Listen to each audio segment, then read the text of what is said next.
Welcome to Indiana Sports Beat Radio, brought to you by the Hard Truth Distilling Company in Brown County, Indiana.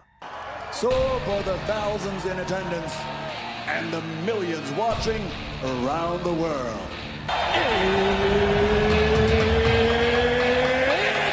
Time! Three on the way. Oh! It went in! It went in! And Indiana wins the ball game! Know your role and shut your mouth, you jabroni! Float game for the win! Ayler's gone. Goodbye. Touchdown, Indy. Woo! IU! America! They got a football team now! It's pretty simple. I win. Google me. You know that I'm the cream of the crop. Now, from the Hard Truth Studios, here's Jim Coyle.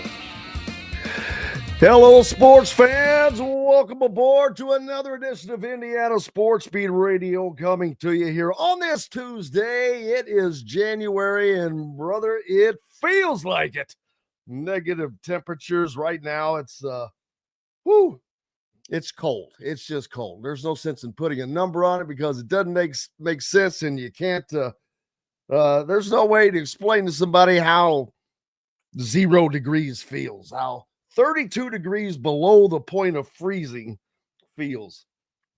It's just cold, and I'm not a fan, but happy to be here, a fan of each and every one of you. Grateful to have you along no matter where and how you're listening, whether it's on one of our great affiliates like 97.7 ESPN, the ref, always the right call in Evansville, 12:30 a.m., 104.7 FM, the voice of the region, WJOB, and in Fort Wayne on Fort Wayne's only sports station, 1380 The Fan. Keep it locked right here.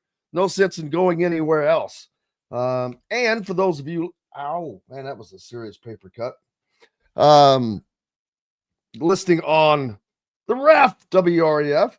We're going to be changing times there after February 10th, just moving from 1 p.m. until noon to 2. So just a little programming note there, but we'll let you know about that as well. Appreciate everybody joining us on the Andy Moore Hotline as well. Hope everybody is staying warm, and man, if you don't have to go out, I don't recommend it. It's very chilly out there. No global warming today, that is for certain. Ohio State is the absolute king of college football.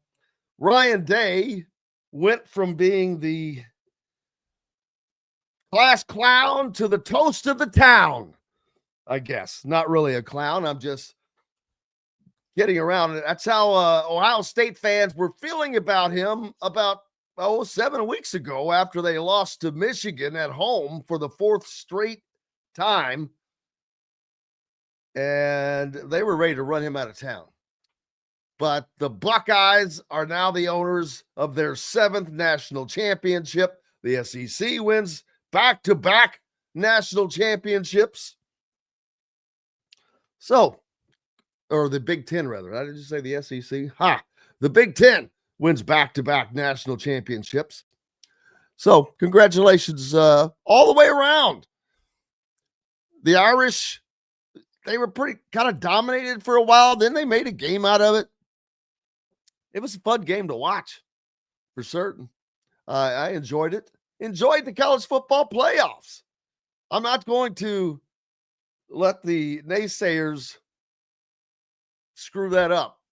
It's great. It's fun. Not to say there aren't some things that need fixing. Everybody already knows that. Everybody knows pretty much exactly what needs fixing.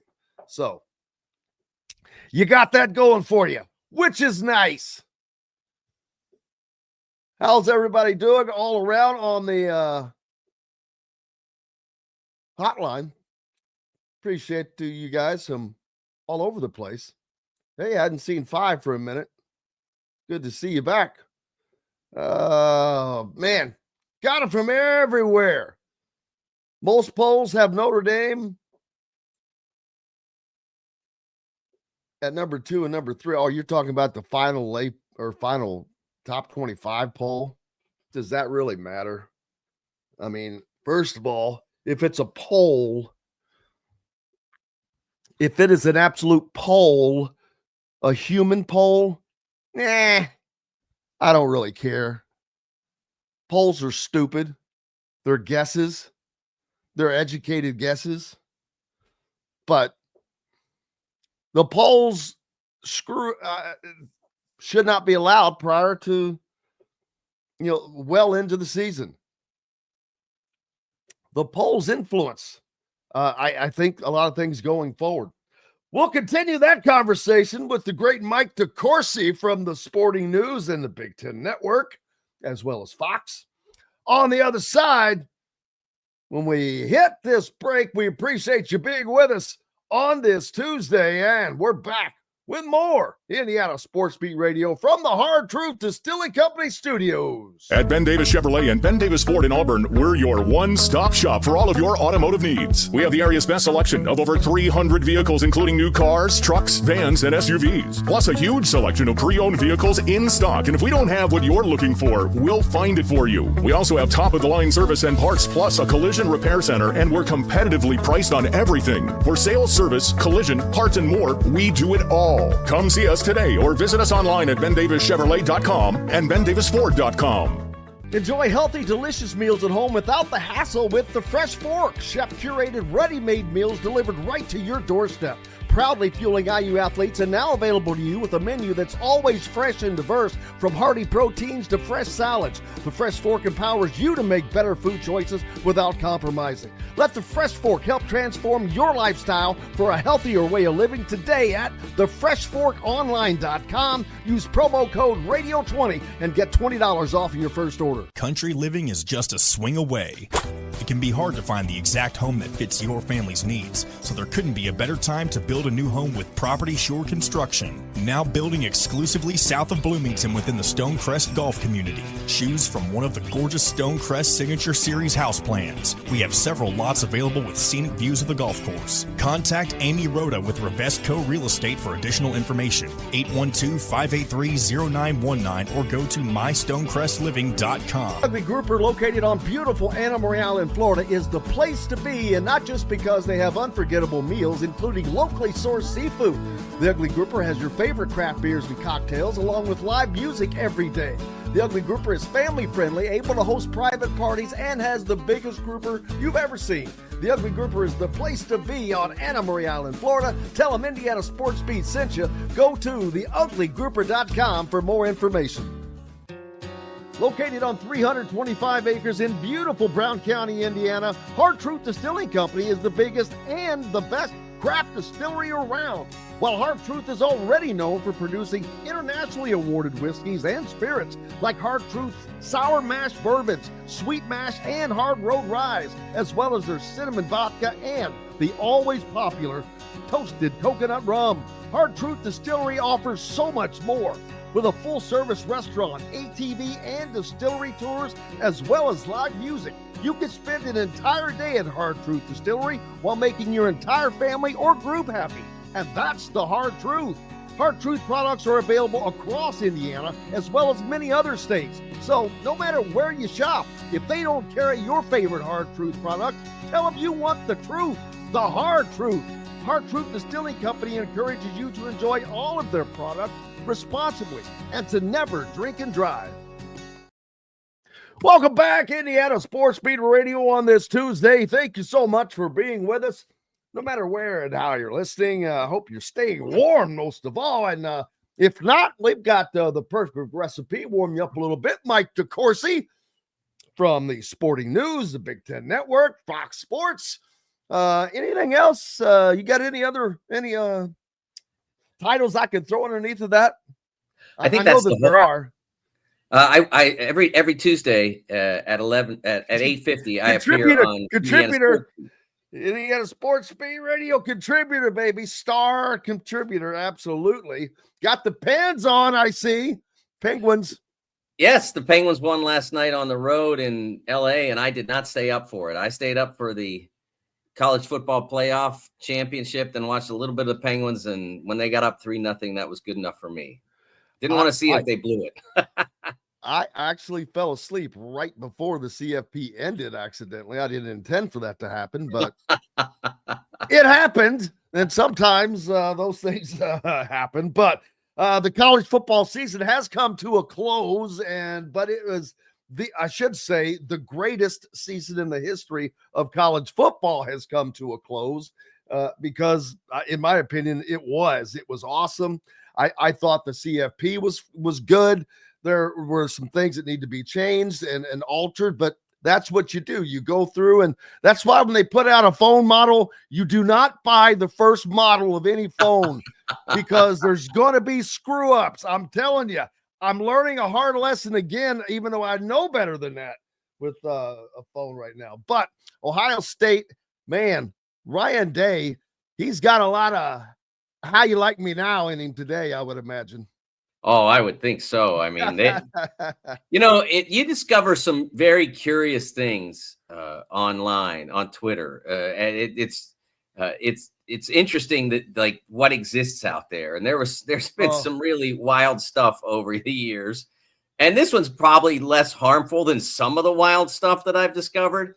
But I've discovered that there's a segment, I don't know how vast it is, of like college football truthers, if you want to call it that, where it's they somehow have decided that if you actually decided on the field and not a bunch of people get together and vote on who won, that's not good.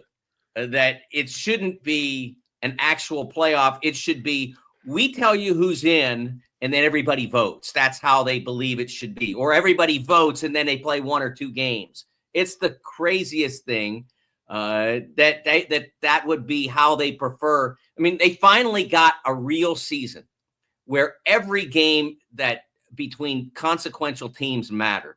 And their thought on this is that the Michigan game against Ohio State didn't matter. Well, first of all, drive through Columbus the day after that game and tell me it didn't matter. You don't even have to turn on the radio. It's breaking into your car, the anger that was persistent. Okay. And so there's that. And there's also the idea that somehow you needed to be perfect, I guess. Okay. So if you only designated a champion in the years in which there was an undefeated team, undefeated high major team or whatever, then maybe you would have an argument. But Jim, in the 10 years of the 4-team college football playoff, we only had 5 undefeated champions. So the other 5 years, somebody lost somewhere, and the game they lost didn't matter. They still got to play. As we say, and they probably lost by 3 touchdowns. And they might have. Half of the teams that won championships in the 4-team era were flawed. So why does it have to matter at the end of the year and not the beginning? Where's the logic in that a win at a loss at the end of the year should be finito, but a loss at the beginning of the year you can recover from? That doesn't make any sense at all, Jim. What makes sense is when this season began, the 2024 college football season began, every team in the Big Ten, SEC, ACC, and Big 12 knew that if they won their league championship, they were going to get in. I mean, they knew that. It was almost impossible for that not to happen. So that's what makes a real playoff. And then the others, I think you can defend the inclusion of the others because it shouldn't be about scheduling quirks. It shouldn't be about, well, this is the year Ohio State has to go to Oregon, so tough. I mean, that shouldn't be how it works. It should be about, is Ohio State having one of the dozen best seasons in college football? Well, I think that as of December 1st or whatever, I think it was pretty clear that they were. So they absolutely belonged competing for that championship, even though they kind of gaffed or choked or whatever word you want to use that Michigan game. That didn't mean that they still weren't having one of the dozen best seasons in college football or the 7 best beyond the 5 champions, whatever you want to say it. They belonged in the playoff, and then they showed what they were capable of. Yeah, Brian says he's discovered he dislikes OSU more than he thought he did. I find Based on, I would be curious, based on what exactly? Oh, that's just probably because they won. Just kidding. I mean, what do you say? I mean, but on the other side, my question is, okay, is it going to take a $20 million roster from here out to win a national championship? Because $20 million roster, because that's what purportedly Ohio State has. Not saying that there's anything wrong with that, because everything is perfectly legal and above board, but is to win at that level, that upper, because let's be honest, probably no more than 8 teams and maybe even less than that will truly win the national championship unless it starts to grow outwards, which is very possible that it continues to do as we go forward. But right now, the haves, they still have, although some of them have been shown to be Alabama and teams like that. Yeah. Can in Indiana, for example, can they get to that point to win a national championship? Because there's a difference from where Indiana is right now and winning a national title. Well, let me say this. First of all, they have a way better chance now than they did last year. And I don't mean, and I don't mean based on their team, but if you transported 2024 Indiana Hoosiers to 2023 under that system, they'd have gotten the same derision before it all even began that they got after they. I mean, because they're Indiana, so they're not supposed to be good, Jim.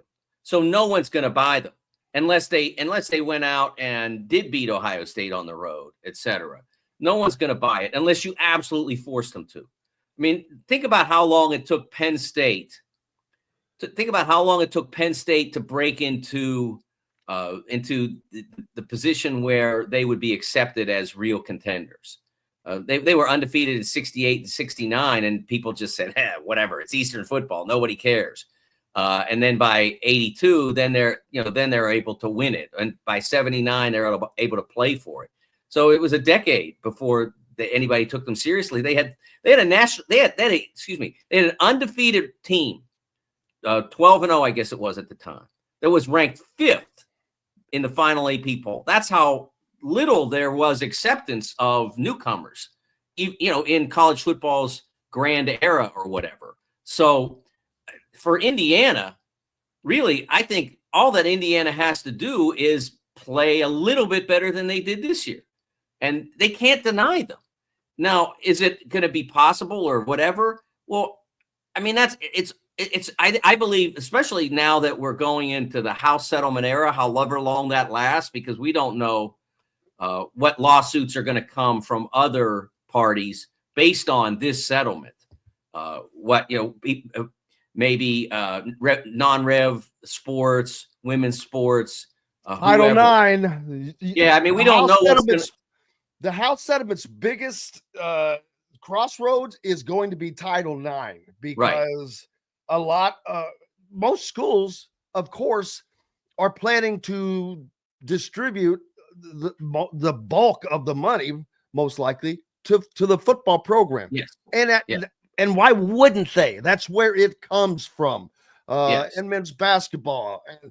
And I likened it to the fight that the women, and you can tell me how wrong I am, which is very likely, but this is your area, soccer. When the women's soccer, American United States women's national soccer team demanded equal pay as the men, but what people don't realize is the pool of money that the men's was coming from the men's soccer pool, which was much larger than that of the women's soccer pool. And therefore, the numbers were just different. Just like if I went to work at company B and you're working for company A and they're a lot more lucrative company, you're probably going to make more money. And that's just how it is. It has nothing to do with anything else. But trying to force equal pay for reasons that have nothing to do with how the money is generated, I don't think that's a good business model.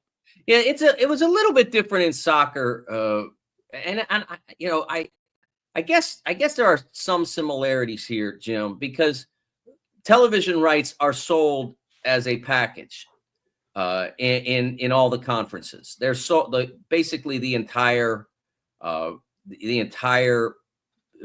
conference package covers pretty much every sport. And the way it was in the World Cup and the U.S. women, the problem was that Fox, or prior to Fox, ESPN paid X number of dollars for World Cup rights to men's, women's, under 20, under 17. You got the whole thing for whatever you paid. And I don't know what the figure is now. Let's just say it was $1 million. It's way more than that, but let's just say it's $1 million.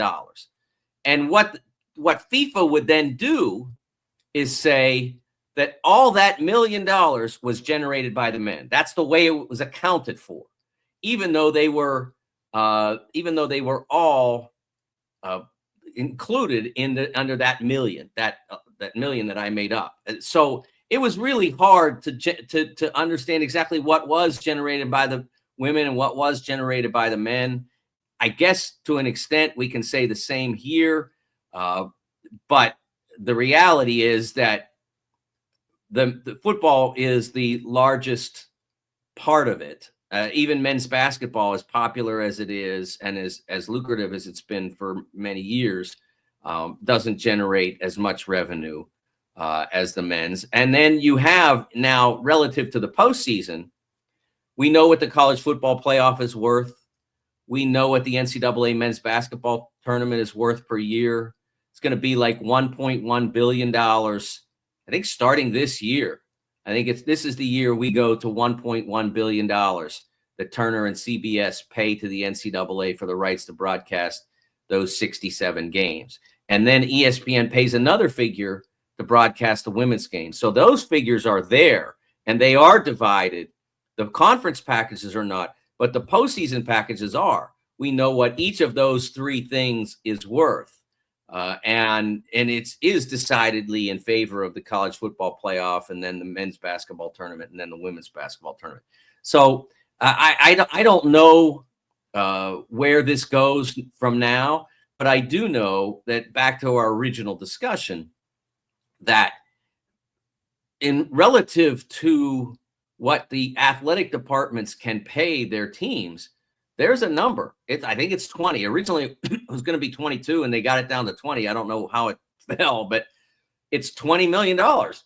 And you divide that up, however, and then supposedly whatever NIL there is has to be like real NIL and not what we've seen over the course of the last 3-4 years. And when I say real, I mean like Joe's car dealership in Bloomington. Is there a Joe's? I don't think there is. I made that up. Joe's car dealership in Bloomington has to want to pay Mackenzie Mbako to come and do a card signing or something at their dealership, or do a banner ad, a billboard ad on the highway on 69, or a TV commercial, whatever. That's the way from now on, supposedly, NIL is supposed to work. Now, whether that holds up again, I don't know, but that's the way it's supposed to happen. So you can have schools that say, okay, here's what we're going to give you as a star quarterback.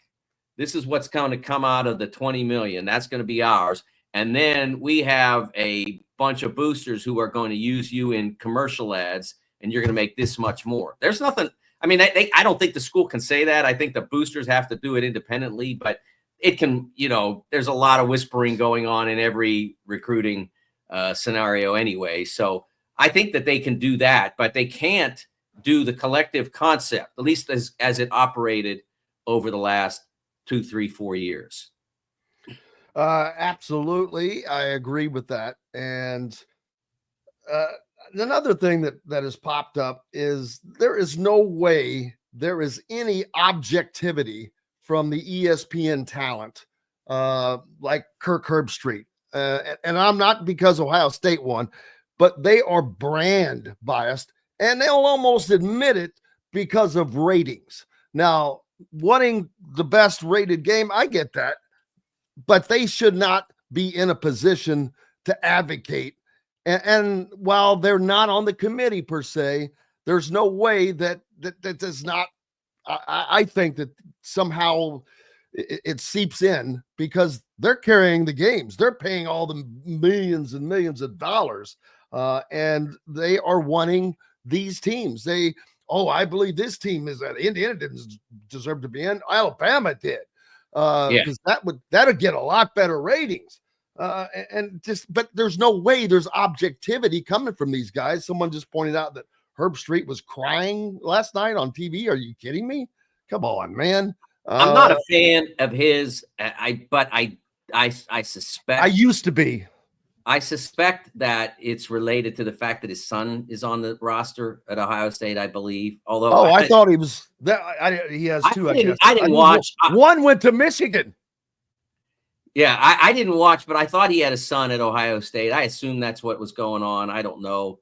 I don't know any other reason why he would. I wasn't watching by then. I turned on. Did his son play in the game? I don't think his son is active. I think he was injured, if I remember correctly. Then what the hell is he crying about? I don't. Like I said, I didn't watch, but I will say my son's a manager. Oh my God. I don't know exactly what happened. I will say, but I do know that his analysis of Indiana after the Notre Dame game was horrendous. It was terrible. I think it was self-serving. I think that one of the things that I've endeavored to do, Jim, I've been at Big Ten Network for 16 years, and I've always tried to be objective about the Big Ten's position in the national picture.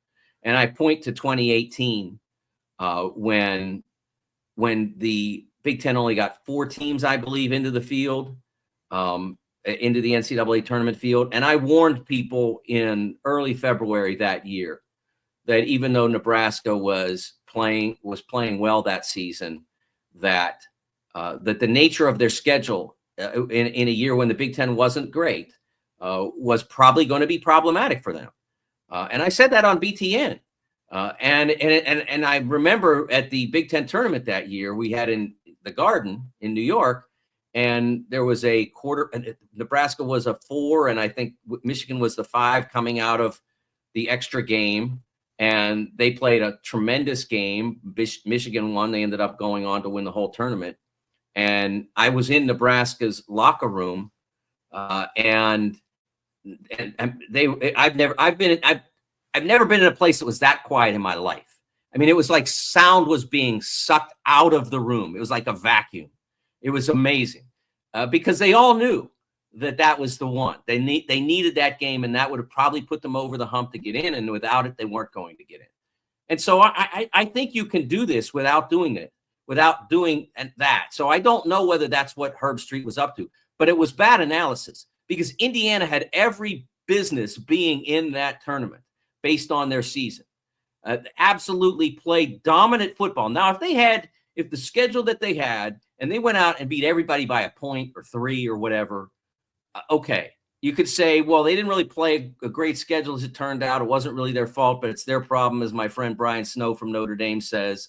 Not their fault, but it's their problem. Okay, but they went out and played dominant football. And so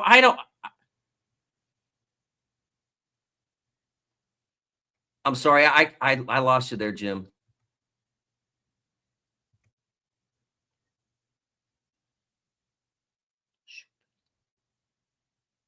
You're muted. Yes, I was. I apologize.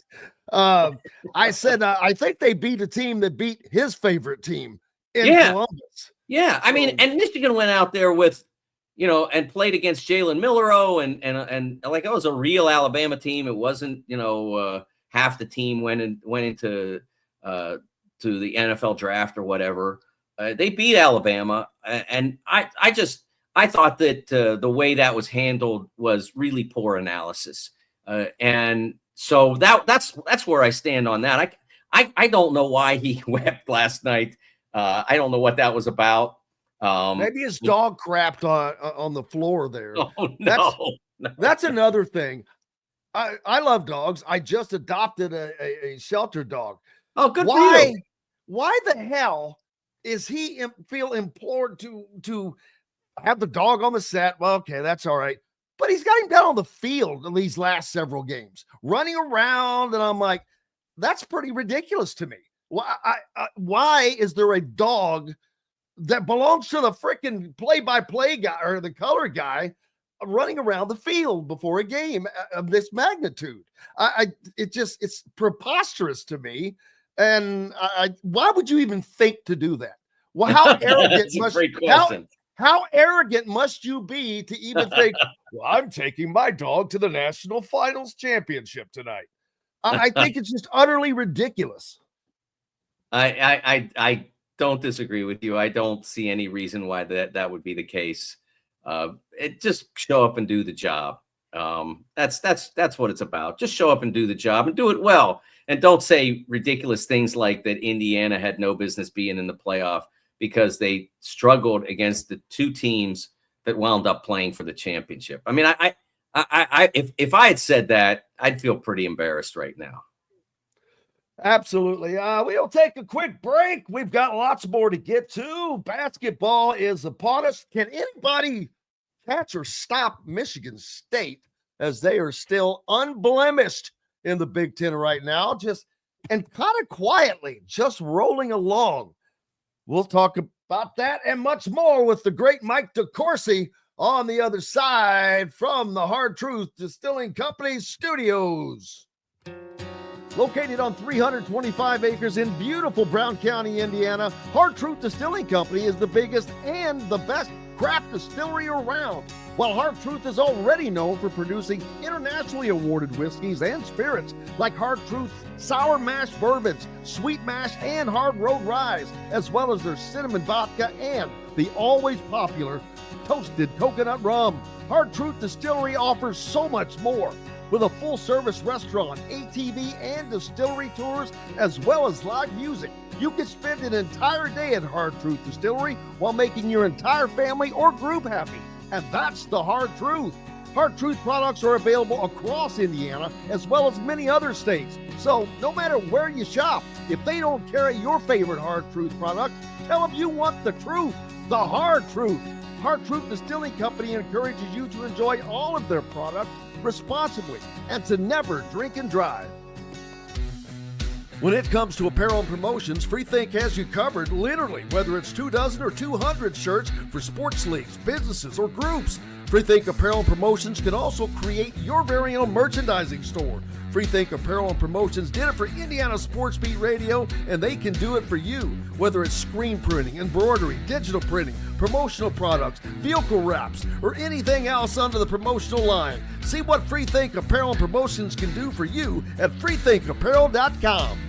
Know a team or group needing a fundraiser? Boost Fundraising raises more money faster and offers the most unique and user-friendly online fundraiser in the nation. Your team receives personalized fundraising pages for each team member. Free team-branded promo gifts shipped to each donor. Boost Fundraising does it all. Sports teams, marching bands, charity causes, and community groups. Go to boostfundraising.com and be sure to enter the promo code COYLE, that's C-O-Y-L-E, to receive a discounted fundraiser. If you're looking for a home in the Indianapolis area, you need Cheryl Sizemore from RE/MAX Advanced Realty. Cheryl Sizemore has over 2 decades of experience, and that could be the difference in getting the home you want in today's tough housing market. Reach out to Cheryl Sizemore from RE/MAX Realty at cheryl@indyhomepros.com or 317-701-0838. 317-701-0838. Let Cheryl Sizemore help you find the home you want today.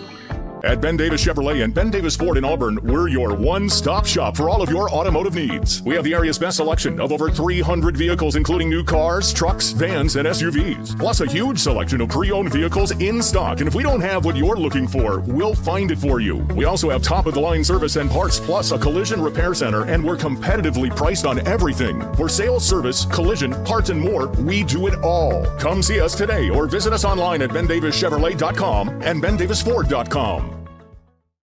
Welcome back to the Hard Truth Distilling Company studios on this frigid Tuesday. The great Mike DeCourcy from the Sporting News, Big Ten, and Fox Sports Networks with us. Michigan State, man, they've just quietly just pulled away. They're 7-0. I mean, they're not pulling away, but they're 7-0, and not a lot of chatter on the national stage about them. But Tom Izzo he's got them going again. People that have questioned whether his age was catching up to him and this, that, and the other thing, and he's the same old Izzo, man. Well, I think one of the reasons why it's been quiet, Jim, is that the schedule has not been daunting. Now, they've beaten some quality teams, Ohio State, Northwestern, on the road. Those are good teams. They're not great teams. They're not easy wins to get by any stretch. But Minnesota would be the other, which has been toward the bottom of the league and probably will finish there. So that's been their road schedule in the conference to date.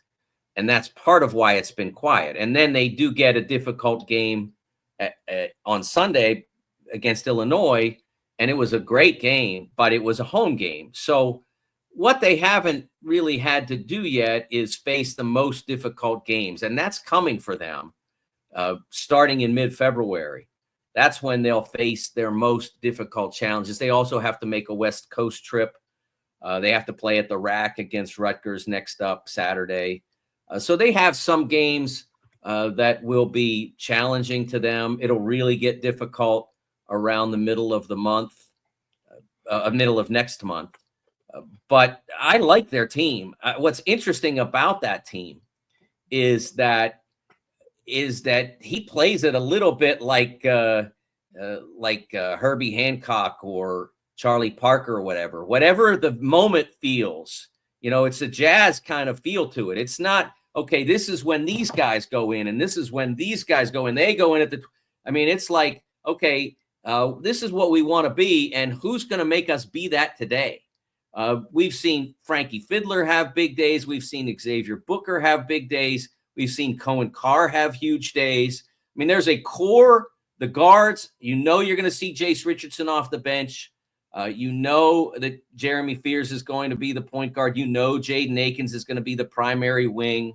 That Jackson Kohler is who they want the big to be because he's the most skilled of their guys. But if Cooper is playing better that day and fits the matchup better, he'll get more minutes. And that's the way it's been throughout this winning streak, is that you never know who's going to contribute. You never know who's going to be the person that plays the most minutes, at least in regards to the 2, 3, and 4 position. The 3, 4, and 5 positions. Those are going to be pretty much here and there, and you're going to see Fears, you're going to see Richardson off the bench to replace Fears, and then you're going to see some of them together, and you're going to see Akins a lot, and everything else just sort of depends on the moment. And even Akins. There were times on Sunday's game, I think he might have had a little foul trouble, if I remember right, that limited his minutes some. He came back at the end and made some huge plays. But they are really deep. And deep is not something that is a common thing in college basketball right now. Teams are happy if they can get 7 guys they trust. Other than Kentucky and Michigan State, there are not many teams that really like getting to their 8th or 9th guy. Yeah, and there are others that are on Michigan State's tail. Of course, Purdue at 7-1. They have maintained a very close proximity to fight Michigan State for another title. Michigan and Dusty May, they took their first loss unbelievably against Minnesota, but hey, they turned around and had to play another overtime game against Northwestern. That one they were able to escape with a win. And Indiana has quietly been able to stay up in the standings right now. I don't believe they played a team that will make the NCAA tournament yet, although Ohio State has the rankings would put them in there today. From what I've seen lately, I'm not sure that the season will play out for them that way, but we'll see.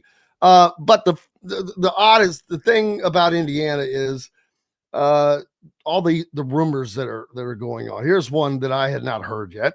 Cindy says, is the rumor about the students doing a walkout at the next home game just that, a rumor? Well, if I was a betting man, I'm going to say yes. What students is this? Because Indiana is made up of over 50% of out-of-state students. And of all the people who know about this situation, they are the least knowledgeable on it. So not meaning to be offensive, but just factual. They're not, that's not their they need to stick to economics or geography, whatever it is they're studying. Unless they're in the media school, which they dang sure shouldn't be protesting then. So you got that all the way around. So you got it all the way covered in that direction. But see, what else did I hear? Oh, yes, that he was going to be let go 2 games after the 2 road games. And I'm like, where are you hearing this stuff, dude? I'm like going, unless you're getting in this from a credible source, and by credible source, that does not in any way include Facebook or even Twitter for that. It's where it's coming from. Who is it coming from? Unless you see this from a legitimate source or anything for that matter, really, it's just funny. It's crazy how this stuff gets going, and it's just ridiculous. But if there is a change, it will not happen in season. That I'm more than confident on at Indiana. They don't do that. There's no need. First of all, there's no need. There's no value to doing that. There really isn't. It's always a terrible idea unless something untoward has happened. That's not. If we're just doing this on wins and losses, and certainly that would be the case if there were to any conversation, let's say, about this relative to Mike Woodson is about wins and losses. So there's no reason to ever do that in season. It's never worked for anybody better. It's never made anybody better. I'm not saying that teams haven't gone on and won games under the interim. It just doesn't do you any good. I don't think it's fair to the players. The players signed up to be with this coach, and then that coach is gone. I don't think that's a fair deal. Even now that at least until the House thing goes into place, you're not paying them. So I don't think that you should do that to the person that they signed up to play for. At the end of the year, that's different because then everybody's free to go anyway. But I've never been a fan of that. And I mean, I know that there have been really frustrating games. Illinois game, really frustrating. Iowa game, just bizarre to me still. How you can play Iowa and not score. It doesn't make any sense. Iowa is a fine basketball team. And if they beat you, it should always be 85-80 or 100 or 90-85 or something like that. How you can walk into Iowa's gym and score 60 points, excuse me. I just don't know. After USC added 99 on them. I just don't understand what happened that day. But given that, I also don't understand how you bounce back and win on the road at Ohio State. Because Ohio State's playing for their lives. They're not getting into any tournament at 10-8 or 2 games. Their record is not good enough to get into a tournament at 2 games over 500. So they're playing for their lives. 11-7 in, 10-8 out. Now I know it's still January, but it's the same concept that'll carry them all the way through into March. You do it at that level or you don't. And Philip, Ohio State was never anywhere near the tournament. They weren't. Moving on from Holtman last year did not get them into the tournament. Would not have gotten them into the tournament. They had no chance ever unless they won the Big Ten tournament, and that wasn't going to happen. And obviously they didn't even get to the semifinals of that. So no, it did not. It's not a good idea, but I struggle to understand this Indiana team. I will totally admit that. Why you can win on the road at Indiana but you can't score 62 on Iowa on the road. I don't get it. But I do know that the door is still open for them. Let me tell you, this is my bracket here. And I get down to number 68, and I am gagging on what I'm having to do to find somebody. I'm looking at the net nitty-gritty on warrennolan.com, and I'm like, would somebody please win 2 games against quad 1 so I can put you in the field? That's how bad it is. And so if you don't think Indiana can get there, you're not paying attention. I'm not saying that playing the way they are, they can get there, because you can't go out there and lose like they did to Illinois or lose like they did to Iowa and get there. But their numbers today say they're in the picture. They're not in on my bracket, but they're in the picture. And there are opportunities for them to get to inside. And whether they'll do that or not, again, I have no idea, because I never know what they're going to do on a given day. If people are betting on Indiana games, I mean, you're in another league from me, because I would never endeavor to guess what this team is going to do on a day-to-day basis. Yeah, it's a team that has been up and down, like you said. And not only that, now you've got Malik Renew, who is obviously close to coming back, per Mike Woodson, that he might have played in the last game. So I assume that he's going to be close to possibly playing in this game. That's just a guess.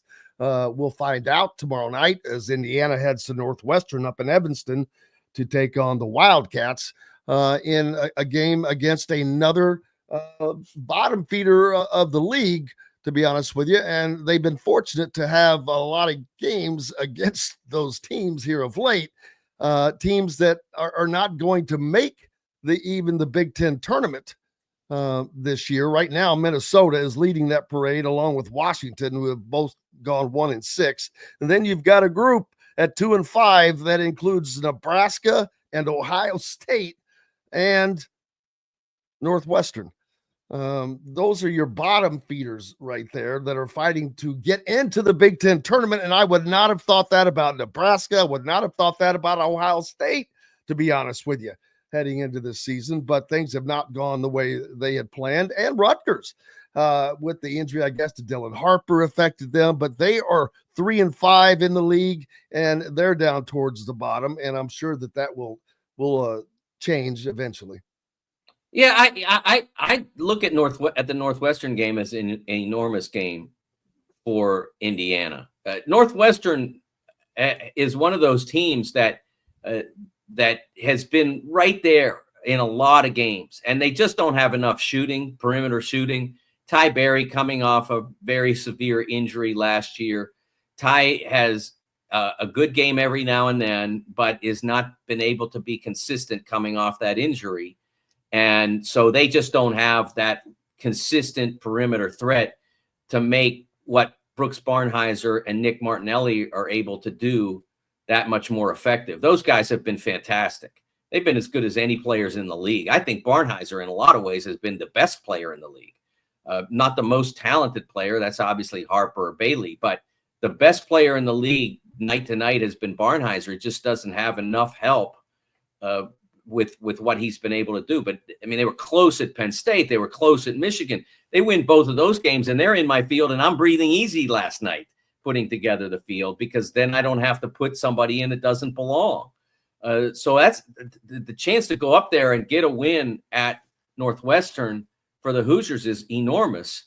It would be gigantic. And then they have Maryland at home, and then maybe they could get themselves situated, settled down, because after that they've got a really difficult stretch, maybe the most difficult stretch that any team in the Big Ten will play this year. It goes at Purdue, at Wisconsin, Michigan home, at Michigan State.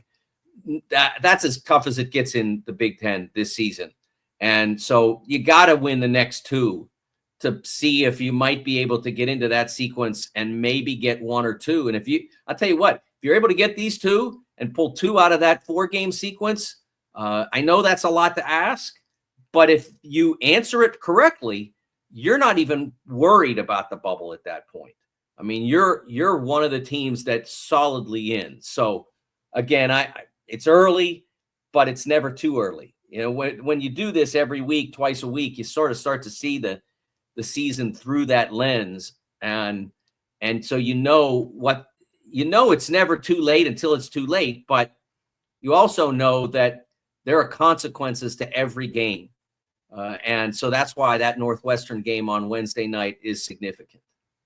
Oh, absolutely. Yeah, it's amazing to me that they are where they are with how this season has gone. It's kind of shocking, to be honest with you, but the opportunities are there, but they cannot. The bulk of their schedule is coming up, and they have 5 out of 6 games against ranked teams, and the 6th team is at Wisconsin. Their record there at Wisconsin over the last 30 games, not good. I forget how many in a row that they've lost there now. Is Wisconsin not ranked? They weren't when I looked that up. They may be now. So that could be 6.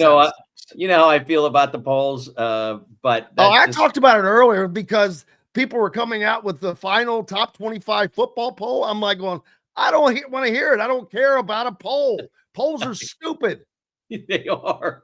I was unaware that Wisconsin was not ranked.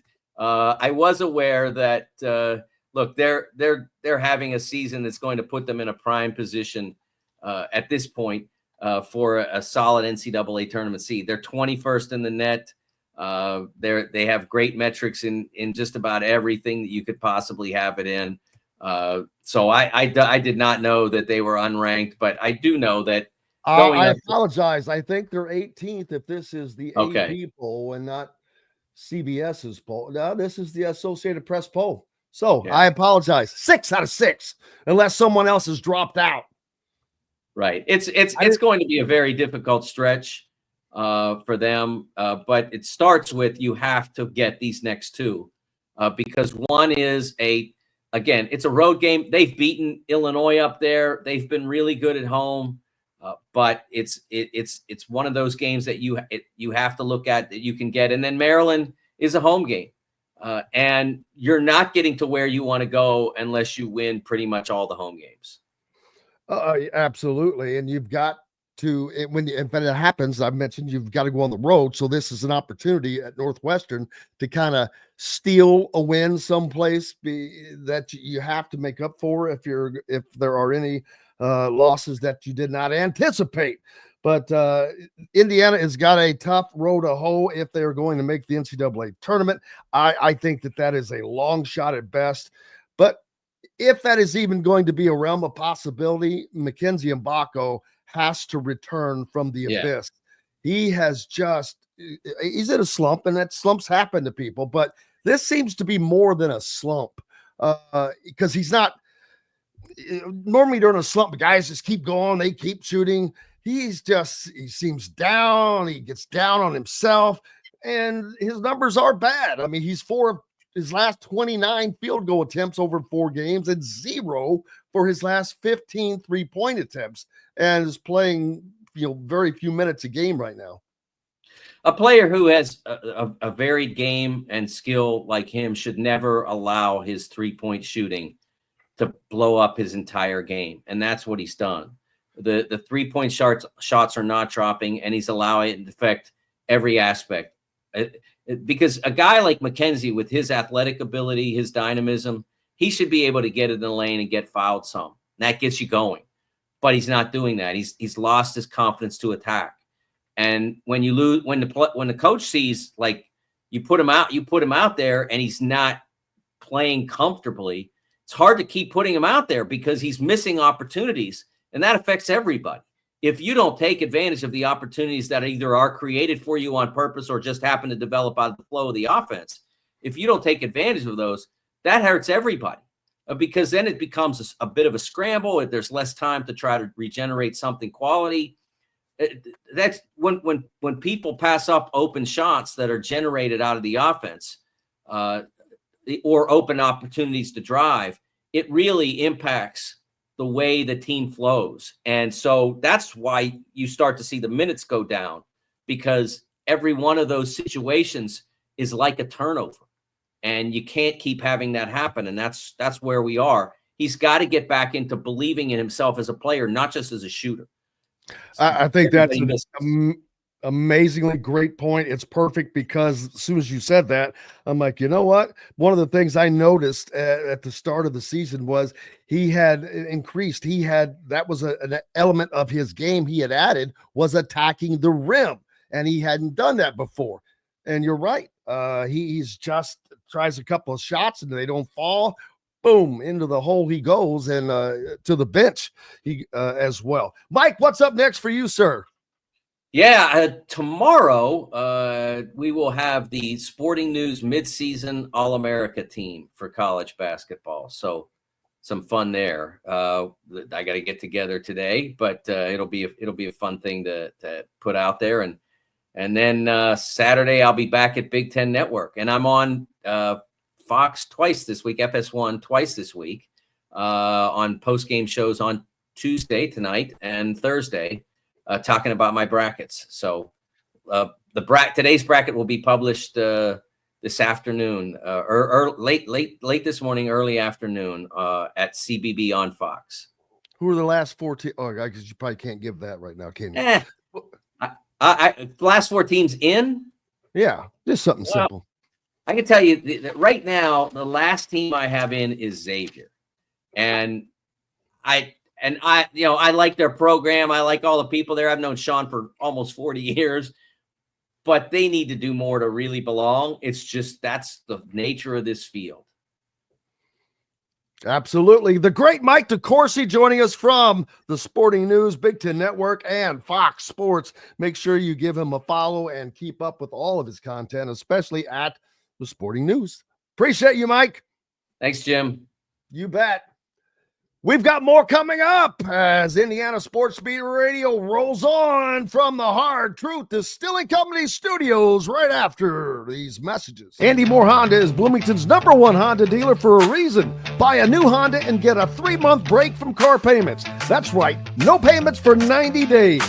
That includes the all-new, all-electric Honda Prologue, and you get it for just 0.9% financing. Or the 2024 Honda Ridgeline Black Edition or the Honda Accord LX, both for just 1.9% financing. Get more to your door from AndyMooreHonda.com, Bloomington's #1 Honda dealer and your best place for new and used vehicles.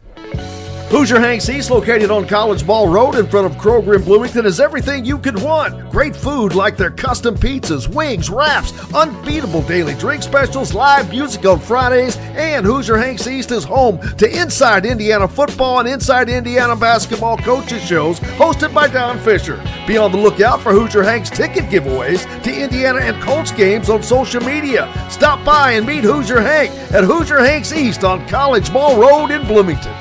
Hungry for something a little different? Well, head to the Rusty Gator Fork and Ale in Bedford, where oceanic flavors meet southern charm with a Cajun flair, like their loaded voodoo fries, gator bites, or jambalaya, and so much more. The Rusty Gator also has live music each Friday and Saturday night with some of the best local and regional artists around. Visit the Rusty Gator Fork and Ale in Bedford and get your Cajun on. If you're looking for a home in the Indianapolis area, you need Cheryl Sizemore from RE/MAX Advanced Realty. Cheryl Sizemore has over 2 decades of experience, and that could be the difference in getting the home you want in today's tough housing market. Reach out to Cheryl Sizemore from RE/MAX Realty at Cheryl@IndyHomePros.com or 317-701-0838. 317-701-0838. Let Cheryl Sizemore help you find the home you want today. Located on 325 acres in beautiful Brown County, Indiana, Hard Truth Distilling Company is the biggest and the best craft distillery around. While Hard Truth is already known for producing internationally awarded whiskeys and spirits like Hard Truth's sour mash bourbons, sweet mash, and hard road ryes, as well as their cinnamon vodka and the always popular toasted coconut rum. Hard Truth Distillery offers so much more. With a full-service restaurant, ATV, and distillery tours, as well as live music, you can spend an entire day at Hard Truth Distillery while making your entire family or group happy. And that's the hard truth. Hard Truth products are available across Indiana as well as many other states. So no matter where you shop, if they don't carry your favorite Hard Truth product, tell them you want the truth, the Hard Truth. Hard Truth Distilling Company encourages you to enjoy all of their products responsibly and to never drink and drive. Welcome back to the Hard Truth Distilling Company studios on this very, very Arctic Tuesday. You know, if you got some hard truth, it won't freeze, baby. It'll stay in its natural form. So make sure you have some handy for cold days like these. Mama said there'd be cold days like these. You know, I was looking through the forecast, and today's high, the high, you know, where the temperature, where the mercury tops out. Holy smokes. Now at 1 p.m. is the jump of shark time. 7 whole degrees. Yeah, that's too cold. I think that's not necessary. I don't think that is necessary. Welcome back to the Hard Truth Distilling Company studios on this Tuesday. The college football season is wrapped up. Now we look forward to next year. And I mentioned earlier that the polls and who I think Russell or somebody mentioned on the Andy Mohanda hotline mentioned that, you know, the final poll is based on results. A little bit, but not completely, because you still have to balance losses. This team lost to this team and this team lost to that team. So how do you judge where each one goes? Well, on your opinion, if you're a poll voter. So it's opinionated. That's my whole thing. And if you want to know why, I wonder if I could get that pulled up quick enough. But what was the 2024 college football preseason poll? Because I know that Florida State was in it. And, you know, a lot of other teams were in it. Let's see. Yeah, there we go. So, back in the very beginning, before time, not too far off for one team, if this is the one I'm looking for, it has Georgia at the top, of course, and Ohio State next, then Oregon. I don't think Oregon was as good as it appeared that they were, honestly, in my opinion. But then you've got Texas, who they weren't as good as they weren't top 4. Now they weren't too bad below that.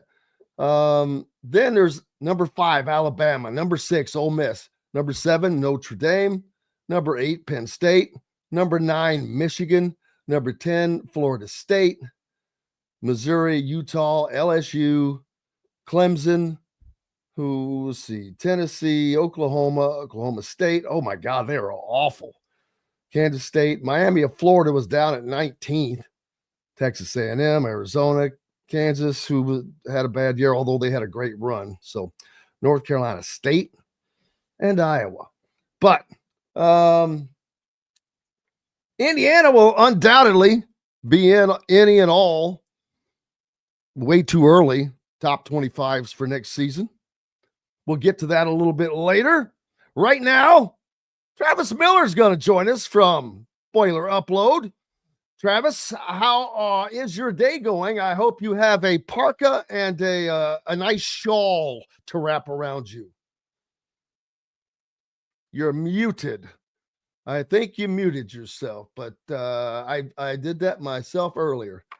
So yeah, this is probably better than. But that's yeah, my probably did freeze before. Yeah, my Tauntaun did freeze before I reached the first marker this morning. So that's just my nerdy Star Wars reference to start things off.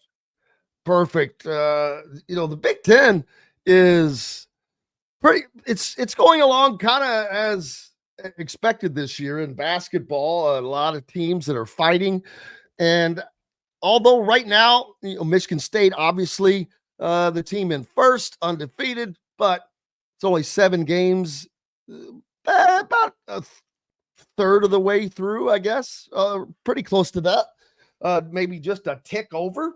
So it seems like we're a lot farther along than we are, but we still have 2/3 of the season left.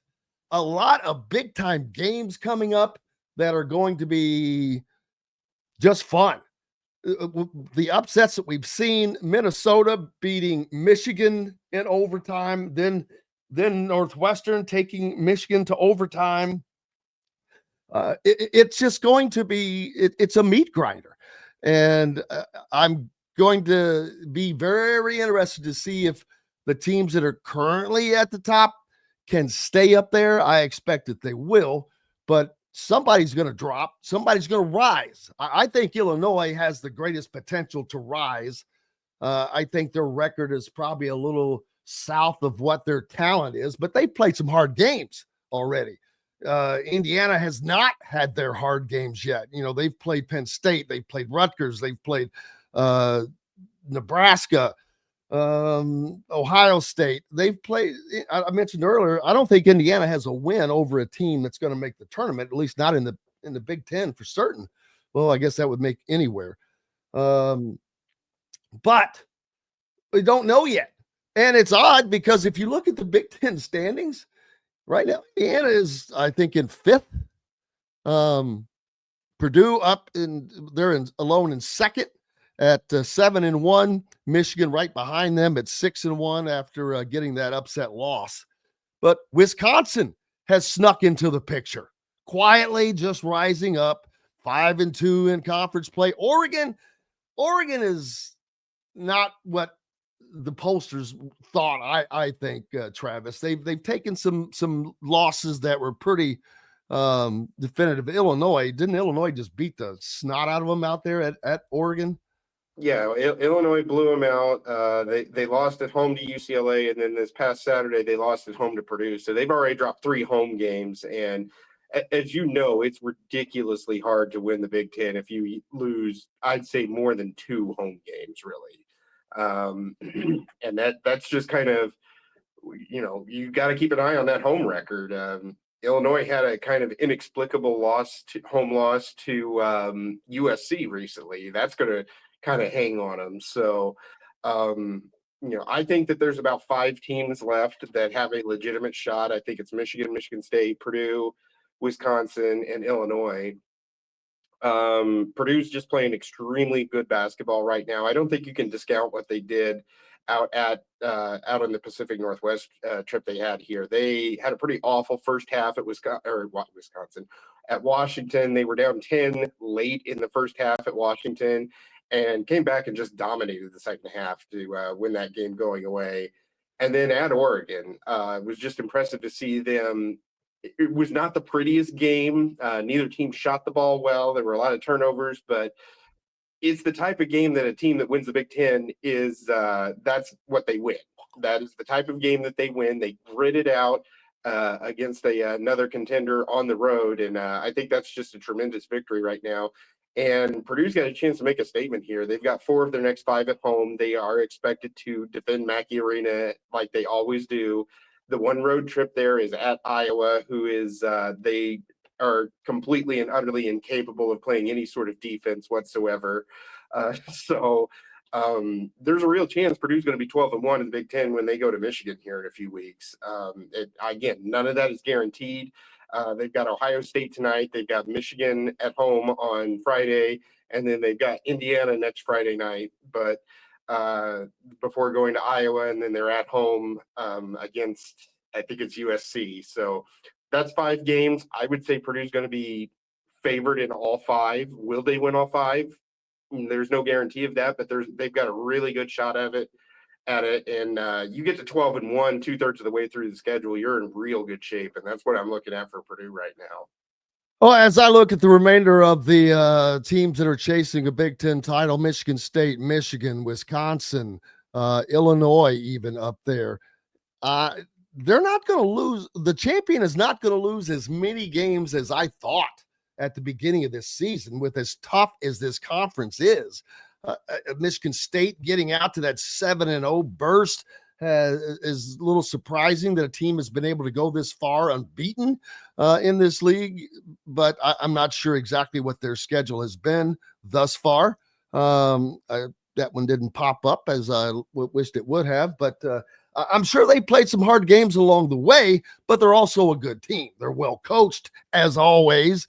But I'll be honest with you, it's nice to see Michigan State up there. It gives you some comfort that the Big Ten is what it is. Michigan State, what was it, just a couple of years ago? They went Elite Eight.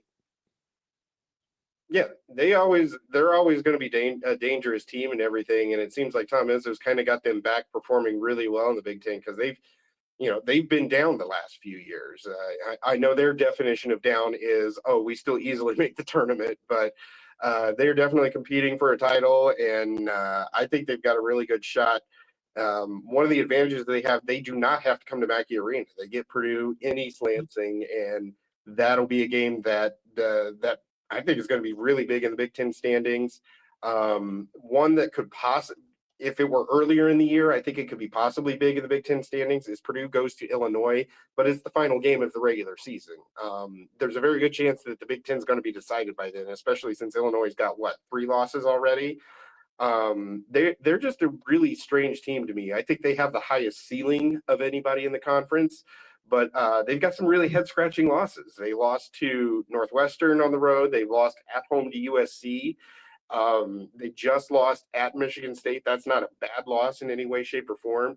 But again, already got 3 losses. They have a loss to the team they're chasing in the standings. So they could be one of those teams where they might be the best team in terms of talent, and when they put it all together, it's working well, and still finish 3rd or 4th in the conference because they just have some games that they drop. Yeah, it's going to be interesting to see, does the Big Ten become cannibalistic this year? Because that is a possibility as I look down through some overall schedules or records of teams. It goes down to Penn State is an anomaly, man. They've got a net ranking that's I'm not sure I can't remember if they're upper 40s still or not, but they're kind of falling a little bit. They did get a win over Rutgers last night, which will help them, but Rutgers is really trending in the wrong direction. They're 10-9 right now, not a tournament team. They're not going to make it. Nebraska's holding on. They're 12-6, so that's not too bad. Northwestern, I don't see them making it. Ohio State's not going to make it. Obviously, Washington, Minnesota are the 2 teams that will not make the Big Ten tournament. But right now, Ohio State, Northwestern, Nebraska, they're fighting to be able to just play in the Big Ten tournament.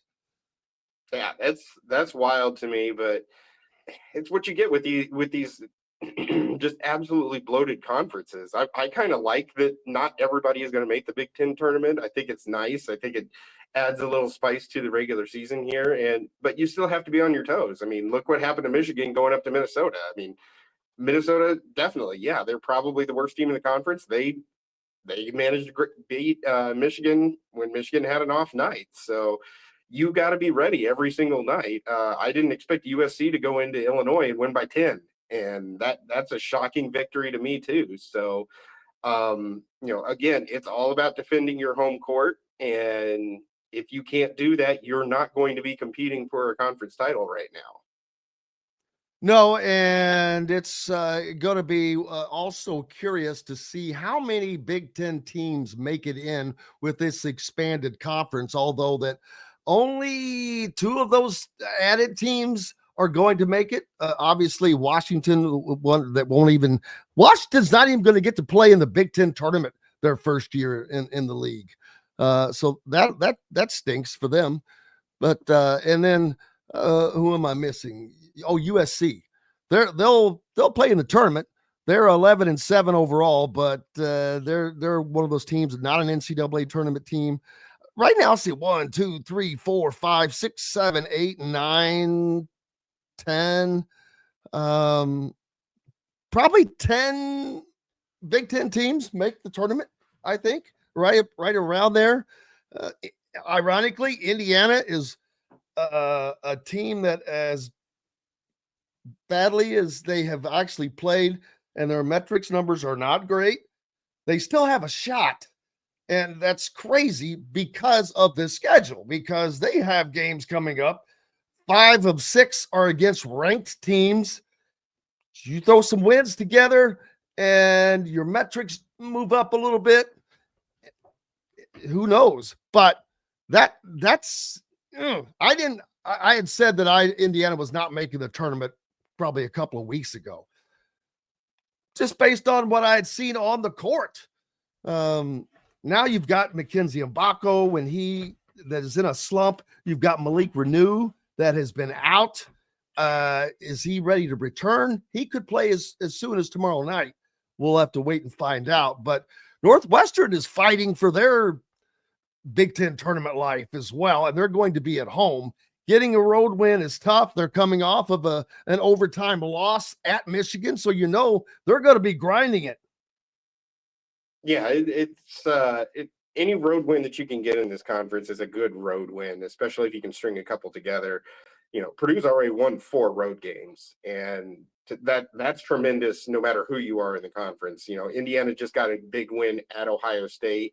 Yeah, Ohio State may not be a tournament team, but it is a critical road victory. It's one that's going to hold up because of the way that the net is calculated and everything else. So, that's a good win, and it's the type of win that Indiana needed, especially after just the absolute debacle that Iowa and Illinois were for them. So, IU's definitely got a shot to get into the tournament, I think. I think you'll also start to see some teams just level out and, will they get to 10? There's a decent shot at it. I think there's going to be at least 8 that get into it. I really wouldn't want more than that. I'm an advocate of, if you have a losing record within your conference, you shouldn't be able to get into the NCAA tournament unless you win your conference tournament. Well, now what if you're in a smaller conference, what if you're in a large conference like the Big Ten and you're one under 500, but your metrics, because the wins that you have are maybe some out of conference wins to go along with that. Normally I would probably agree, but I think that in and of itself is maybe a case by case basis, depending on the strength of the individual conference. Like the SEC, you can easily be one game under 500 probably in that conference this year and be no slouch, because that's a slaughterhouse. Well, then you should have won one more game during the regular season, and you have the opportunity to win your conference tournament. Go do that. The opportunity is there, baby. It's definitely there. That's just always the way that I've looked at it. With these conference tournaments and everything, it is a get out of jail free card. Look what happened to NC State last year. They were nowhere near the NCAA tournament, and they got hot at the right time. There was that Georgia team, I think it was 2007, 2008, that got into the NCAA with a losing overall record, but they got hot and won the SEC tournament. So, I don't have any sympathy whatsoever if you have a losing record in your conference. You don't belong with an at-large bid, period. I don't care. And if you want to get in, go win your conference tournament. Like we've seen, the college football playoff most likely are going to expand a few teams at a minimum. I wonder what they're going to do with the NCAA tournament because of the dollars out there for TV and all of that. There's no doubt in my mind they're going to increase the opportunity for a few more teams to come in, but they haven't decided on just how many yet, I don't think. That's unfortunate. They need to contract. They need to go back to 64. I hate the vestigial games in Dayton. It's a ridiculous thing, to be honest with you. Yeah, just go to 64. You're not. Now, on basketball, I totally agree. I'm like, you've had an entire season. You played 30-something freaking games. You had a conference tournament to play in, and yet you're on the bubble. Sorry. Now that's where you should have won a daggone game. Mm-hmm. Yeah, I do not like the Dayton games, and it's such a leftover from it. A lot of people don't realize we have the Dayton games because the Mountain West Conference split in like 2001 or whatever. And at the time, it was like, well, they wanted to award an automatic bid to both the Mountain West and the WAC, but they didn't want to take away an at-large bid, so they created this weird play-in game so you could still have the same number of at-large bids, and that's how it got started when it was just the one play-in game. So, yeah, I don't like those games. I don't think they add anything. They don't feel like you're really in the tournament.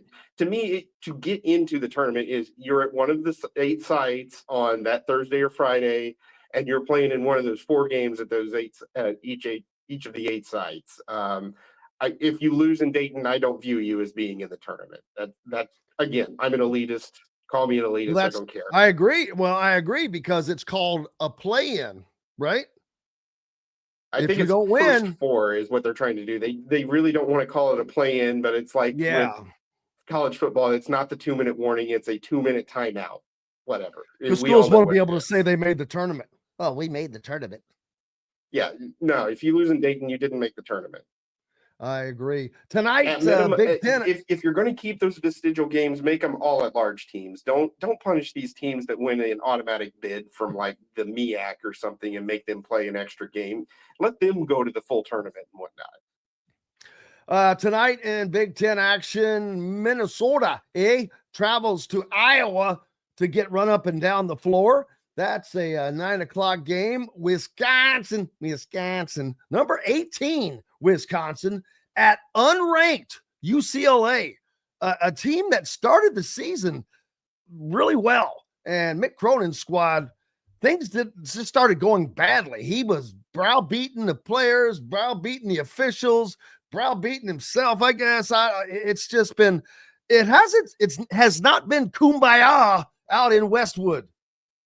Well, then he also goes on that rant about the travel in the Big Ten, and I'm like, really? Oh, yeah, I missed that one. You're surprised that you have to travel when the vast majority of your conference is at 1,500 miles away. The funny thing is, getting into right after that complaint, when he made that complaint, his next 7 games were all on the West Coast. So, oh yeah, you got that going for you, which is nice. UCLA, though, in the need of a win. That should be a good game. Wisconsin, they've got to travel, go out to UCLA, so Mick Cronin won't be able to moan about that. UCLA is a 3.5-point favorite in that game. Then also Washington is at Oregon, little West Coasters. Washington's just bad. They're not good. They stink. Well, they've got one good player with great Osabor. He had a fantastic game against Purdue last week.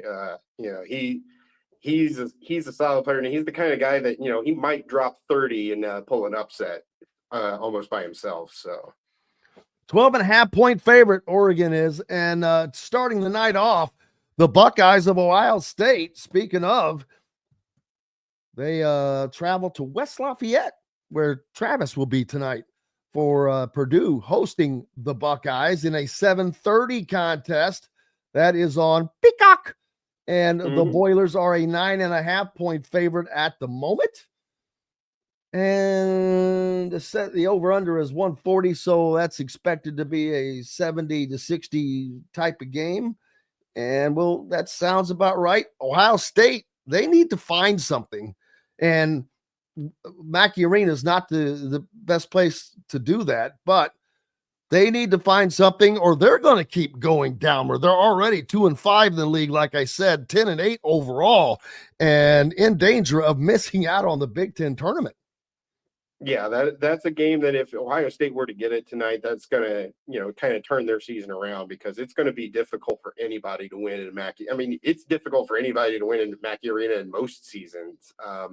But Purdue's playing some really good basketball right now, especially at home. They are just shooting the ball so well in Mackey Arena.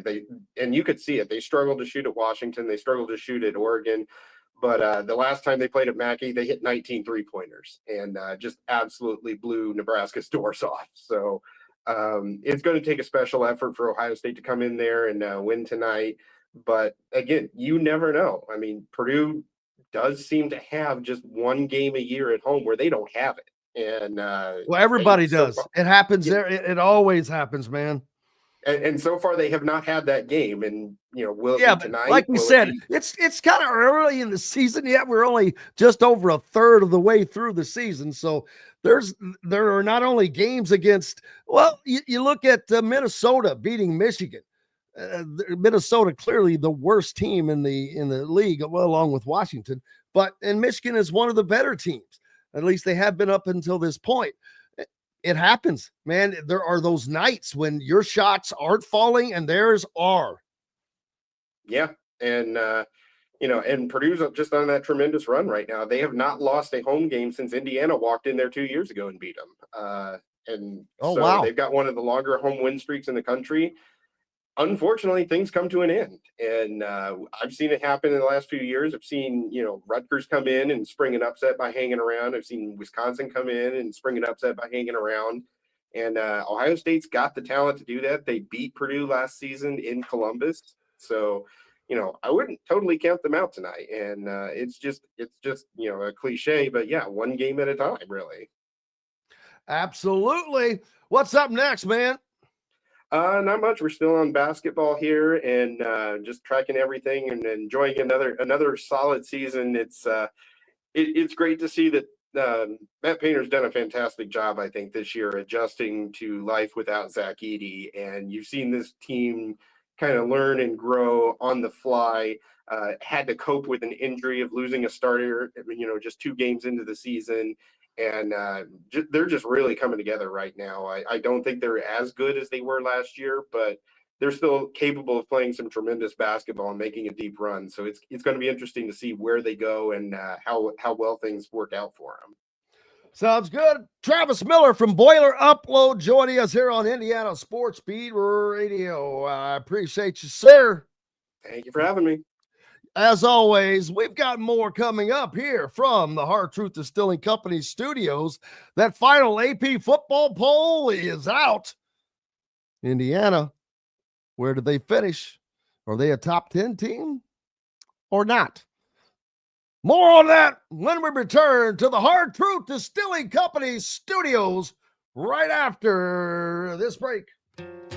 Located on 325 acres in beautiful Brown County, Indiana, Hard Truth Distilling Company is the biggest and the best craft distillery around. While Hard Truth is already known for producing internationally awarded whiskeys and spirits like Hard Truth's sour mash bourbons, sweet mash, and hard road ryes, as well as their cinnamon vodka and the always popular toasted coconut rum. Hard Truth Distillery offers so much more. With a full-service restaurant, ATV, and distillery tours, as well as live music, you can spend an entire day at Hard Truth Distillery while making your entire family or group happy. And that's the Hard Truth. Hard Truth products are available across Indiana, as well as many other states. So no matter where you shop, if they don't carry your favorite Hard Truth product, tell them you want the truth, the Hard Truth. Hard Truth Distilling Company encourages you to enjoy all of their products responsibly and to never drink and drive. Country living is just a swing away.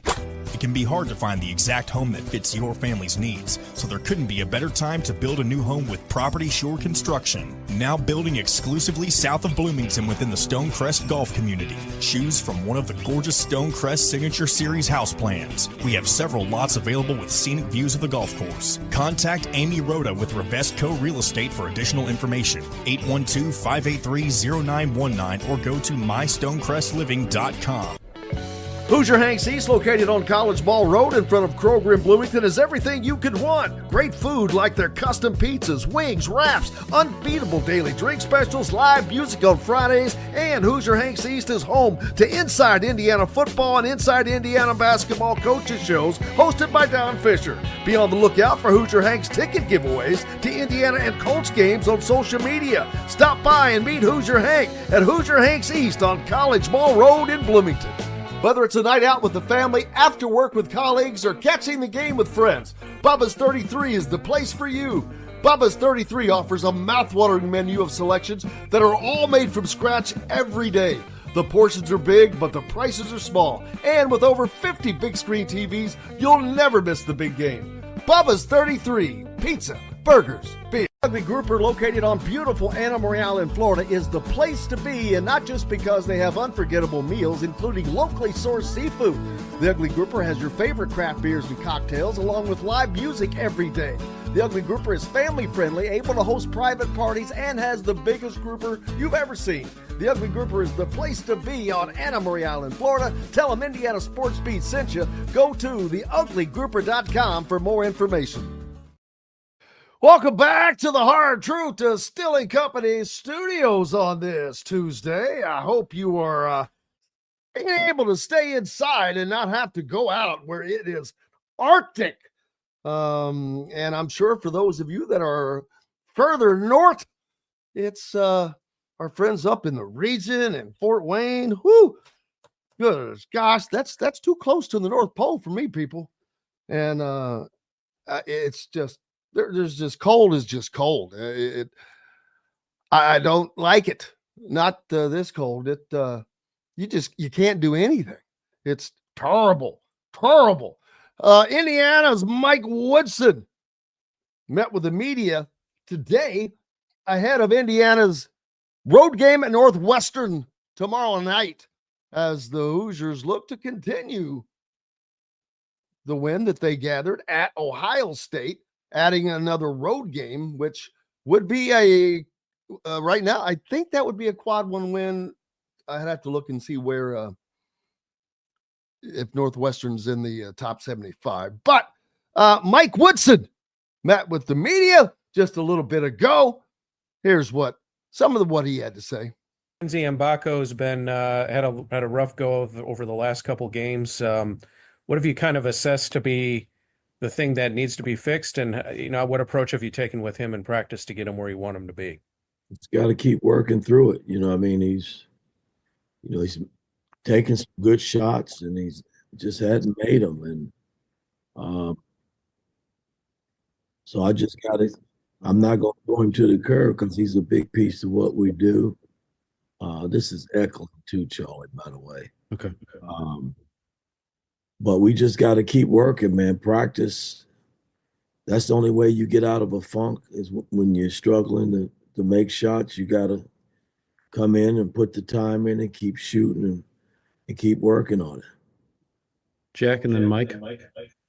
Mike, how much have Malik and Bryson Tucker been able to practice lately since the last game? And do you expect to have either of them back tomorrow? Well, a lot's going to depend on Malik today. He worked some yesterday. Tucker worked a little yesterday. So I'll gauge it today. We got a 12 o'clock practice before we take off. So I'll get a better feel of where Malik and Bryson is at this point. Niz and then Schumann. Pardon me? Yeah, Mike. Have you seen consistency from the guys in practice? I mean, you've got been up and down lately in games, but have you just kind of seen them be steady behind the scenes? What has kind of been like the last couple of weeks for you guys as you guys kind of practice through some of the struggles? Well, practice is what it is. We work in practice. There's no days off. They get their days based on the NCAA mandate that allows them a day, so many days a month. But when we at practice, we work. We've had a couple of bad games. We went on a nice 5-game stretch where we played pretty good basketball, and then we got smacked in the face 2 games, and we responded, I thought, in the Ohio State game, and now we got to get ready for Northwestern, who's playing some pretty good basketball. Mike and then Alex. Yeah, Coach. I remember a game last year against Kennesaw State where you turned to Anthony Leal in the second half when the game was kind of uncomfortable, and it seemed like you did that again last night or Friday night. What makes him a guy that you turn to in situations like that? Well, he's a senior. He puts the time in practice when we're going through our practicing sessions. And I trust him, that's a big part of it.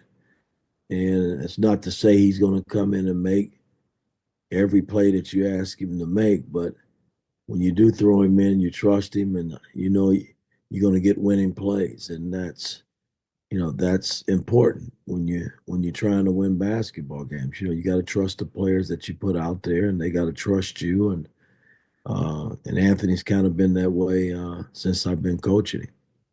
Hadn't played a whole lot, but I still trust the minutes when I throw him out there that he's going to give me something positive.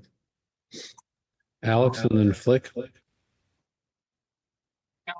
last 4 games, you guys, I think, are 20 for 75, 26.6% on threes. What do you feel like the issue there is with the 3-point shooting and the consistency? It's been something that, obviously it's been persistent over the last couple of years. What do you maybe when you watch film and you talk to these guys, what do you think maybe the issue there is just with the consistency? Well, early on we struggled, and then I thought we figured it out. We got our percentage up to about 36, 37%. So I was feeling pretty good about that. And then we hit a wall again, and I mean, we're not doing anything differently. We shoot them. Guys just got to be comfortable, man. I got to get them more comfortable in making them, because we are getting some good looks, and especially from key guys that, we expect to make them. And, we just got to keep working. That's all you can do. Daniel, then Ravi. McKenzie obviously had a lot of stretches here the last few weeks where he just kind of hasn't been on the floor. I'm curious, is there anything apart from the scoring aspect of it that you'd like to see him improve at? And just kind of how have you kind of seen him handle the last, I guess, week or two here? Well, a few games he's got in foul trouble, and then the game up at Ohio State, listen, man, I'm trying to win basketball games, and it ain't always the player. The players got to adjust to how you coaching in the game. And, we had a group in there that was pretty solid. So if you're about team, it shouldn't matter. I mean, it could be your night, the Northwestern game when we play on Wednesday night. So, I mean, we'll keep working with him. We got to get him back going, because, like I said, he is a big piece to what we do. Jeff. Morning, Coach. Thanks for your time. On Luke Goody, since he's moved into the starting lineup, I think he's somewhere around 12 points per game, shooting fairly well. What are your thoughts on why he's been productive? And then when you guys return to full strength, how are you going to manage? Do I keep him a starter, or do I start bringing him off the bench? I don't know what I'm going to do yet as far as that's concerned. But, Goody has some of the same looks early in the season that he was struggling to make. And, he's found his rhythm. And the other night he was bigger than ever. It's the most points he's ever scored in a college game. And, and I tip my hat to him because he works. I mean, he comes to work every day. He helps leads. He does everything you want in a player. And you expect that because, again, he's a senior. He's been around, and he's done it at Illinois. And so we expect him to do it here. So I'm very pleased, in terms of how he's been playing, and we're going to need him to continue to grow and play at that level to help us win games. Two more here. We'll go with Seth and then Alex. Yeah, Mike, you've always held particularly high expectations for your seniors. Trey Galloway has dealt with some inconsistency so far this season. Just how would you assess what you've gotten out of him so far this year, and where could he step up a little more for you? Again, I'm not, Trey Galloway came off a major knee surgery, probably a knee surgery that probably takes a little over a year to bounce back. And, he's given us all he's got. I mean, I can't complain about Trey. Trey's been a workhorse over the years for me. I've gotten on Trey probably more than anybody that's still left on this team. And I love everything about him because I do know he tries his best when he's out there on the floor. And, he's had his ups and downs, but hey, I'm willing to go to war with him every time he steps out on the floor. So I'm good with Trey. He'll figure it out as we continue to go. I mean, he hadn't played bad basketball. I think he's been pretty pretty good off and on for us, and he's helped us win some games, and we're going to need him to stay positive and keep working, because that's what he does when he's in practice, and a lot of that you see in the game sometimes because he plays hard. Last question, Alex. You guys obviously played, I think, Northwestern 4 times since you've been there. The 4 games have been decided by a total of 15, so it's been a lot of close games. What makes them such a tough matchup, and what do you kind of see as the keys going into tomorrow's game? They play hard. I mean, Coach Collins, he pushes those guys to play hard, and we've had some close games with them, and haven't been able to get over the top. And like I tell our guys, before they get on this plane today to head up to Chicago, you can't go in there with a soft attitude and soft mind, because I mean, they're gonna force you to play hard, and you got to meet that. You got to meet that physicality, because if you don't, it could be a long night. And that's where I think the game is going to be won tomorrow. Both teams, I think we play hard at times. I just got to get us playing harder, for 40 minutes consistently. And, they've had their ups and downs as a team this season as well. But when you go on the road, you got to do everything right, man. I mean, it's hard winning on the road, and can't turn it over. You got to rebound with them, and you got to make shots. I mean, that's the key ingredient, man, and win the 50-50 game. So we'll see where we are come tomorrow night. You will, Indiana heading to Northwestern. That was Mike Woodson meeting with the media today ahead of that game. Now, several things there that the question about what have you seen with their 3-point shooting or the lack thereof? And the issue I have is the questions never seem to really be answered. The question is, what have you seen, and the reason for the shooting inconsistencies, whatnot. And, the answer is we've taken good shots. We've just not hit some of them. We've got to get better at shooting those. We did that, but not what have you seen? Have you examined? Have you looked at it? Have you dissected? That answer never comes, because personally, I don't think that it is. I don't think that it's addressed that way. I think it's addressed by continuing to try to fix something or get something. It's like trying to get a car to go faster without making any changes to it. Well, how's that going to happen? You're just going to hope that all of a sudden it goes faster. So that just always makes me wonder. What was another question? Mackenzie Mbako, on his slump that he's going through. Now, he did actually give an answer to there. You got to come in and do the work. Is he? He didn't say that. He didn't say he's not. So I don't know that he is or he isn't. That he also said you've got to work through that. That one I agree with as well. So that is a question that actually was answered. And I'm not used to that, to be honest with you. There was one. Oh, yeah. And then what if what happens when Mackenzie Mbako returns, which could be not Mackenzie Mbako, Malik Renew. That could be as soon as tonight, but we don't know that. Why do you not know what you're going to do? How do you not know what you're going to do? That I don't know. That I do not get. That just tells me there is zero plan. Zero. We'll figure it out. We'll play it by ear. Wait till we get there. You've got to plan ahead.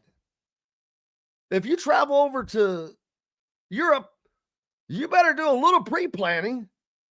If you do anything, you need to kind of do some pre-planning. Anything that is challenging, you better pre-plan all that you can. Have a plan, have a design, have an attack. When's he coming back? If you kind of know when he's coming back, who are you playing? I mean, there's just so many questions that there are no answers or not answers coming forth. I think that is a large issue. Again, if you listen to other pressers, and I'm not trying to get on, Mike, I'm just speaking truthfully. You hear more definitive answers. They have a plan.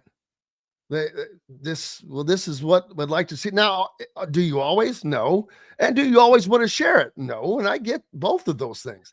I just don't think that's the case here, because it's always that play it by ear. We'll see. I don't know. Blah, blah, blah, blah. But we'll take our last break. Glad to have you with us on this Tuesday from the Hard Truth Distilling Company studios. We're back with more right after this. Andy Moore Honda is Bloomington's #1 Honda dealer for a reason. Buy a new Honda and get a 3-month break from car payments. That's right, no payments for 90 days. That includes the all-new, all-electric Honda Prologue, and you get it for just 0.9% financing. Or the 2024 Honda Ridgeline Black Edition or the Honda Accord LX, both for just 1.9% financing. Get more to your door from AndyMooreHonda.com, Bloomington's #1 Honda dealer and your best place for new and used vehicles. When it comes to apparel and promotions, Freethink has you covered, literally, whether it's 24 or 200 shirts for sports leagues, businesses, or groups. Freethink Apparel and Promotions can also create your very own merchandising store. Freethink Apparel and Promotions did it for Indiana Sports Beat Radio, and they can do it for you. Whether it's screen printing, embroidery, digital printing, promotional products, vehicle wraps, or anything else under the promotional line. See what Freethink Apparel and Promotions can do for you at freethinkapparel.com. Enjoy healthy, delicious meals at home without the hassle with the Fresh Fork. Chef-curated, ready-made meals delivered right to your doorstep. Proudly fueling IU athletes and now available to you with a menu that's always fresh and diverse, from hearty proteins to fresh salads. The Fresh Fork empowers you to make better food choices without compromising. Let the Fresh Fork help transform your lifestyle for a healthier way of living today at thefreshforkonline.com. Use promo code RADIO20 and get $20 off of your first order. Hungry for something a little different? Well, head to the Rusty Gator Fork and Ale in Bedford, where oceanic flavors meet southern charm with a Cajun flair, like their loaded voodoo fries, gator bites, or jambalaya, and so much more. The Rusty Gator also has live music each Friday and Saturday night with some of the best local and regional artists around. Visit the Rusty Gator Fork and Ale in Bedford and get your Cajun on. Located on 325 acres in beautiful Brown County, Indiana, Hard Truth Distilling Company is the biggest and the best craft distillery around. While Hard Truth is already known for producing internationally awarded whiskeys and spirits like Hard Truth's sour mash bourbons, sweet mash, and hard road ryes, as well as their cinnamon vodka and the always popular toasted coconut rum. Hard Truth Distillery offers so much more. With a full-service restaurant, ATV, and distillery tours, as well as live music, you can spend an entire day at Hard Truth Distillery while making your entire family or group happy. And that's the Hard Truth. Hard Truth products are available across Indiana, as well as many other states. So no matter where you shop, if they don't carry your favorite Hard Truth product, tell them you want the truth, the Hard Truth. Hard Truth Distilling Company encourages you to enjoy all of their products responsibly and to never drink and drive. Welcome back to the Hard Truth Distilling Company studios on this Tuesday.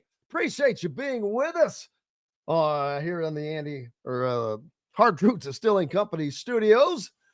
For those of you hitting us up on the Andy Moore Honda hotline, we appreciate that. Mike Shenanigans says he needs some more of this. The famous.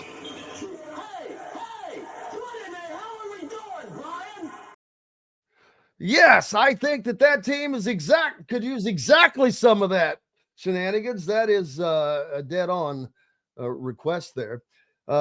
Indiana Sports C Connection says Ball will get humiliated and then he tries hard. It shouldn't have to come to that point. It's not. Well, this team, that win at Ohio State, And the fact that it was led by Luke Goody, it really makes you wonder, was that performance kind of forged from what he had gone through? And I'm thinking maybe it did, but maybe it's a good thing because he seems like a guy that will take that and go forward with it, will maintain that level of intensity, because that's what we have not seen.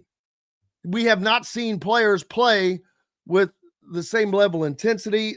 The Miles Rice has been probably, him and Umar Ballo have been the two most consistent players on that team, without question. Miles Rice has had his bad games here or there, but for the most part, he's shown up and been a part in the things that have gone well. Ballo, of course, has been able to do more with Malik Renew out. And that's another thing. I talked about it a minute ago. How do you not have a plan? Because this is a scenario where you're interchanging completely different parts with Malik Renew and Luke Goody. These are not the same type of players at all. So when you interchange there, we're talking apples and oranges. And how do you not have a plan? Well, I'll tell you, that would be great if he actually had one and we're just trying to keep it on the down low. Unfortunately, I am virtually certain that is not the case. There's no doubt about that 5. Mbako is baffling. But you know what? Mike DeCourcy, I think he hit the nail on the head. And until he said that, I didn't think about him. He's not doing anything other than putting up some shots right now. And when they don't go down, and they haven't been going down, he just disappears. Take the ball and drive it. Get mad. Charge. Who cares? Do something. But just get physical. Get physical. Get into the game. Play defense. Play the best defense you've ever played in your life. Make up for it. Quit sulking. Quit thinking about yourself and your shooting percentage or whatever the case is. I understand it's not fun, but there are other things that you can do to help the team. I don't know how many of the guys on that team think that way. I don't know how many of them think about the team.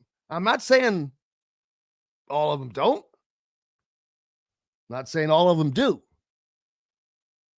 But there's a lot of things that they could be done differently. Not that I'm someone to tell anybody what to do. I'm not trying to do that. But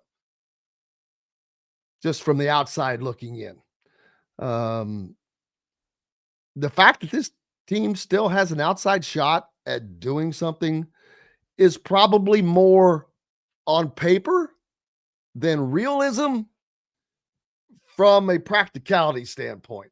From what I have seen thus far, in my humble, means nothing to anybody opinion, they don't have the right talent on this team, and